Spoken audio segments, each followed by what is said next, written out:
Today we are exploring this absolute gem off the coast of Brisbane. We are in for some awesome camp spots, wildlife and lots of beach driving. Let's pick up midway through our first day on the island. So we've spotted our camp for the day, and the only thing between us and it is this little ledge with this salty water creek, so we're gonna have a crack at getting up. If not, we have to go over probably about 20 minutes around the other way.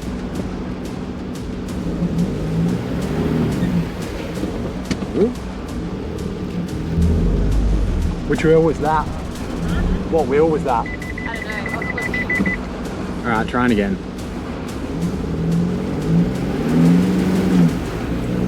Go, you good thing. Ah, that's fun. Definitely salt water everywhere. We're gonna have to give it a really good clean. So it's day one. We've just set up camp. Been chilling out for a little bit. The weather's not been that great. Well, I mean, it's a glass off, but it's not that hot or anything. We're gonna rewind back to how we got here. If you don't want to watch it, you can skip to this time here.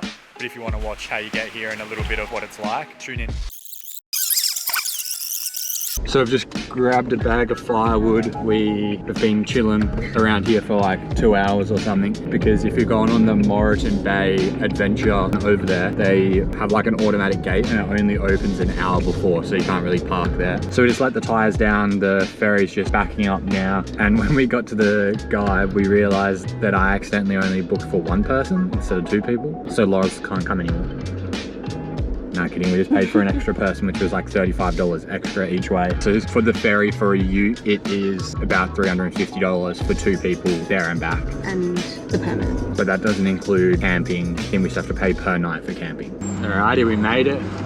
We're just dropping off now into Moreton Island. Now we need to figure out where the hell we're going, because we have no idea. We've pretty much punched our way straight through the island, and we're now on the eastern side. The track's actually pretty good. You'll still be able to see it now. It's almost like they grade it pretty consistently, so it's not really soft. So apparently I can't read a wind chart properly, and I was wrong. So we're going back to the western side, one of the northwestern zone campsites. And hopefully that was a bit nicer. You would have seen that on the GoPro. It was a bit choppy, a bit lowy. There's this little creek crossing, and can't help myself but film it for a bit of fun. Oh, well, that was easy. The sand here is actually pretty firm. So we've set up our first camp. We're in the northwestern zone. Feels a little bit like home, because we have a sunset over the water. Getting pretty dark. We're making some dinner on the old gas. We're doing sancha bao. Yeah, we just started cooking on the gas when we're going to be somewhere for like more than a week without any power, just to make sure that we always have enough electricity to run the fridge and cook breakfast and stuff. Especially something like sancha bao where it's only one pot. It's just easier just to chuck it on the gas, and then we can let it simmer so it tastes even better. It's the start of our second day, and we're keen to get out and explore this awesome island. We've headed up north along the western side of the island, but we haven't seen tide movements this big in a long time, and they might just wash away our only way forward. So our tide tracks that we're following just kind of ended, but we found some that are crossing through a few little tidal pools, which goes into a full river, so hopefully it's nice and firm. Parked up and going for a little walk. I can't remember what the pool's called. It's called something around the pools. And then we'll go look at Honeymoon Bay as well. So if you want to go to Champagne Pools, I think you have to come on high tide. It's very low right now, so there's not really any water in it.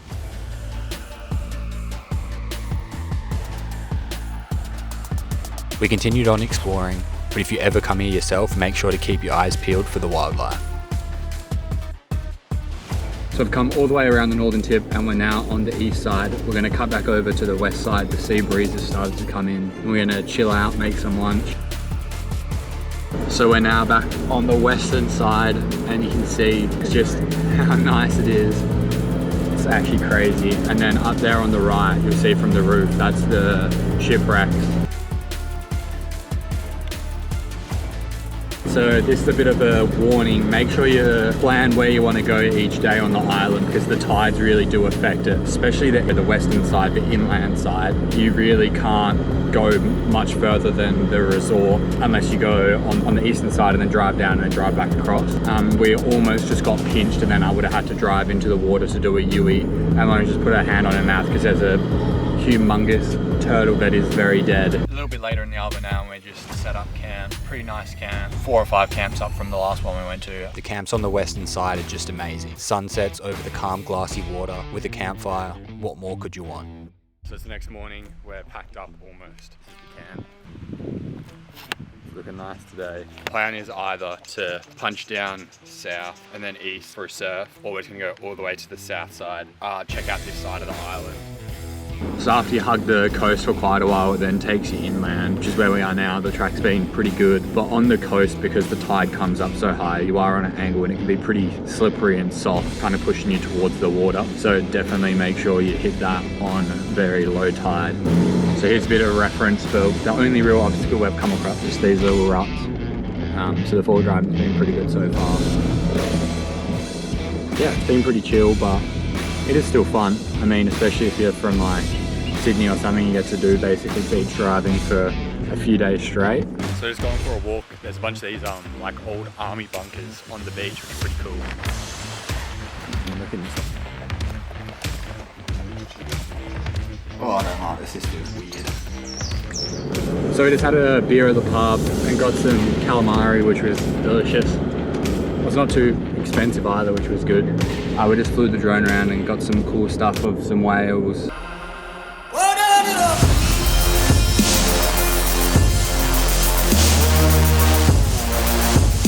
So after a long day, we went for a quick dip and decided it's probably time to go check out the most eye-catching thing of this island.